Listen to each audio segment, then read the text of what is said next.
Today we will journey to beautiful and picturesque Nepal to explore the fascinating life of the Venerable Bhikshuni Mahaprajapati Gautami, the first Buddhist nun ordained by the worshipped Sakyamuni Buddha. Mahaprajapati Gautami was the stepmother and maternal aunt of Sakyamuni Buddha. She has been referred to as the mother of all and is considered one of Lord Buddha's most important disciples. As the first female to ever be ordained by Sakyamuni Buddha, she was also the founder of the Bhikkhuni Sangha, the nuns' monastic order. Mahaprajapati was born into the Kolian royal family in the Himalayan region of Devadaha, now the modern-day Rupandehi district in Nepal. Mahaprajapati Gautami and her older sister, Queen Maya of Sakya, the mother of Lord Sakyamuni Buddha, were Kolian princesses. At the time of her birth, court astrologers prophesied that she would one day have a large following, and so the princess was named Mahaprajapati, meaning leader of a great assembly. When her sister, Queen Maya, was unable to bear a child 25 years after marriage, it was arranged that Mahaprajapati Gautami wed King Suddhodana, the leader of Sakya. Remarkably, Mahaprajapati Gautami and Queen Maya both became pregnant. According to legend, before the queen gave birth, she dreamt of a magnificent white elephant person. Upon presenting Queen Maya with a lotus flower, the lovely elephant being entered the side of her body. Sages who interpreted the dream foresaw that the queen would bear a son who would either become a great leader and conquer the world or an enlightened master, the Buddha. Queen Maya was returning to her father's kingdom to give birth per Sakya tradition when she stopped by the sacred and beautiful Lumbini garden. There, she gave birth to Prince Siddhartha Gautama underneath a sal tree. According to legend, when Gautama Buddha was born, he stood up and took 7 steps north, with a lotus flower blooming after each step. The newborn prince also stated the following words: I am chief of the world, eldest in the world. This is the last birth. There will be, henceforth for me, no more re-becoming. Sadly, Queen Maya passed away 7 days after giving birth to the future Buddha. Mahaprajapati Gautami nursed Prince Siddhartha Gautama and raised him alongside her own children. Mahaprajapati deeply loved and cared for all 3 children equally. King Suddhodana worried that the prophecy would come to fruition and that his son would one day relinquish his worldly position as a great ruler, provided the prince with a sheltered and luxurious life. When Prince Siddhartha Gautama was 29 years old, he traveled outside the royal palace for the first time, convincing Channa, his chariot driver, to take him into the city. There, he observed 4 facets of humanity, famously known as the 4 sights, which shook him to his very core. These 4 successive events that Prince Siddhartha encountered would become an integral turning point in his life.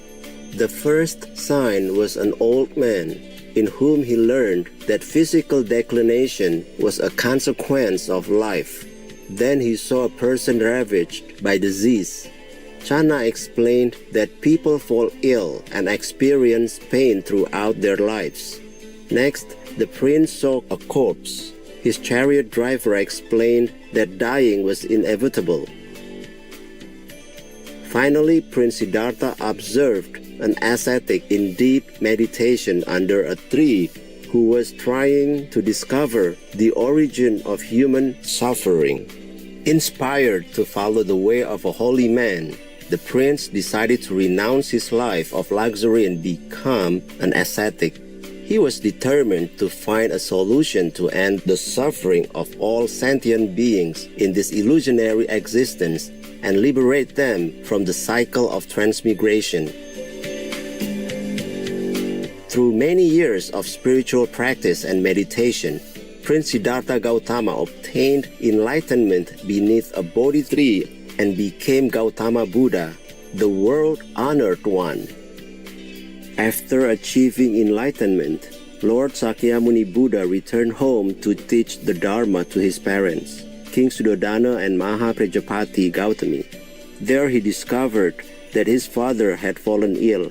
Touched by the Buddha's transformation, both of his parents became his disciples. The king attained arhatship, meaning enlightenment, and departed the earthly realm 7 days later.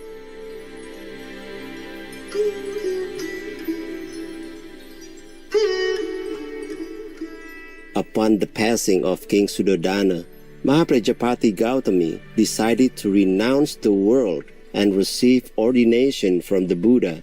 At that time, she had achieved Sotapanna, the first of the 4 stages of awakening or enlightenment in Buddhism. The Venerable Mahaprajapati Gautami found her opportunity to ask Sakyamuni Buddha's permission to join the holy order in Kapilavastu, the ancient capital of the Sakyas clan in ancient Nepal. The Buddha was there to resolve the conflict between the Sakyans and the Kolyans over who had the authority to take water from the Rohini River. By resolving the dispute with utmost compassion, the worshipped Gautama Buddha inspired 500 Sakyan men to immediately embrace the monastic life.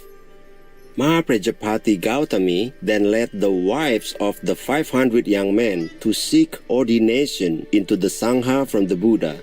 However, the Buddha did not agree and continued his journey to Vesali.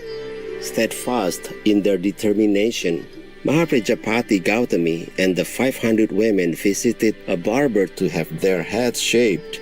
They then donned saffron-colored robes and followed Sakyamuni Buddha to Vesali on foot, where they arrived with wounded feet, dust-covered bodies, and tear-stained faces. Upon arrival, Mahaprajapati Gautami asked the Buddha repeatedly to be ordained as a Sangha member, but she was rejected each time. Seeing Mahaprajapati, the Venerable Elder Ananda, the Buddha's primary attendant and cousin, asked her why she was crying. She replied that the world-honored one did not permit women to become ordained as a nun. Touched by Mahaprajapati Gautami's resolve, Ananda met with Gautama Buddha and respectfully asked if women had the ability to obtain realization through spiritual practice. Lord, are women capable of realizing the various stages of sainthood as nuns? The Buddha replied, They are, Ananda. Encouraged by the Buddha's reply, Ananda said, If that is so, Lord, then it would be good if women could be ordained as nuns.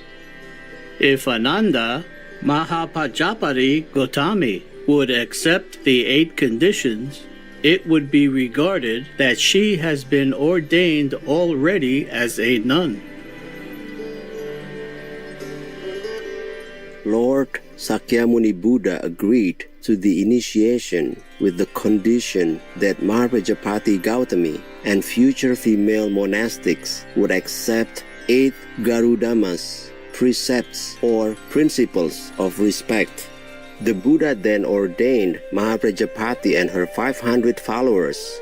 As such, she became the very first bhikkhuni, solidifying the establishment of the first Sangha or monastic order for women.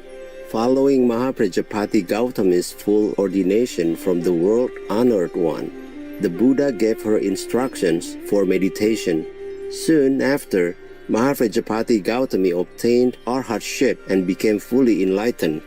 The 500 nuns also attained arhatship after listening to the Nanda Kovada Sutta during the discourse of the Venerable Nandaka. Thereafter, the Venerable Bhikshuni Mahaprajapati Gautami and her followers continued to practice in a monastery that was built for them by the generous and compassionate Lichavi kings.